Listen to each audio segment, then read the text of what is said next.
नमस्कार दोस्तों, स्वागत है आपका हमारे चैनल ओम स्पिरिचुअल जर्नी ओम पर।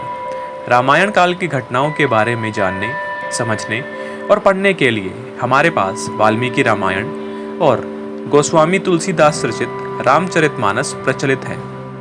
पहली रामायण वाल्मीकि जी ने लिखी थी, ये हम सभी जानते हैं। लेकिन शास्त्रों के अनुसार सबसे पहली राम कथा हनुमान जी ने लिखी थी, जिसे उन्होंने अपने नाखूनों से एक चट्टान पर लिख दिया था। इसे हनुमद रामायण कहा गया।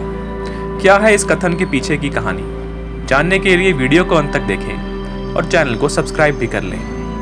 लंका विजय के बाद श्री राम अयोध्या में लौटकर राजपाट संभाल लेते हैं। कुछ दिन यहाँ रहकर श्री राम की सेवा के बाद हनुमान जी हिमालय जाकर वहाँ शिव तपस्या में लीन हो जाते हैं। इस दौरान वे रोजाना अपने पास मौजूद एक शिला पर नाखून से रामायण कथा लिखते रहे। कई वर्षों के बाद हनुमान जी की तपस्या और रामायण कथा दोनों पूर्ण हो गई, जो कालांतर में हनुमद रामायण कही गई। इसके बाद महर्षि वाल्मीकि ने वाल्मीकि रामायण लिखी और उसे मन में लेकर भगवान शिव को समर्पित करने के लिए कैलाश धाम पहुंच गए। यहाँ उन्हें पहले से हनुमान जी मौजूद मिले। यहाँ शिला पर नाखूनों से उकेरी हनुमद रामायण देखकर वे निराश हो गए। बजरंगबली ने उनसे मायूसी की वजह पूछी तो महर्षि ने कहा कि मैंने कठिन परिश्रम से रामायण लिखी, लेकिन आपकी रामायण देखकर लगता है कि अब मेरी लिखी रामायण को महत्व नहीं मिलेगा।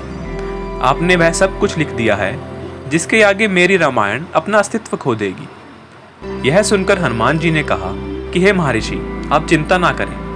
इतना कहकर बजरंगबली ने हनुमद रामायण लिखी एक शिला, एक कंधे पर तो दूसरे कंधे पर महर्षि वाल्मीकि को बिठा लिया। हजारों मील जाकर उन्होंने अपनी लिखी हनुमद रामायण वाली शिला को श्री राम को समर्पित करते हुए समुद्र में फेंक दिया। महर्षि वाल्मीकि ने कहा कि हे राम भक्त, आप धन्य हैं। आपकी महिमा के गुणगान के लिए मुझे एक और जन्म लेना होगा।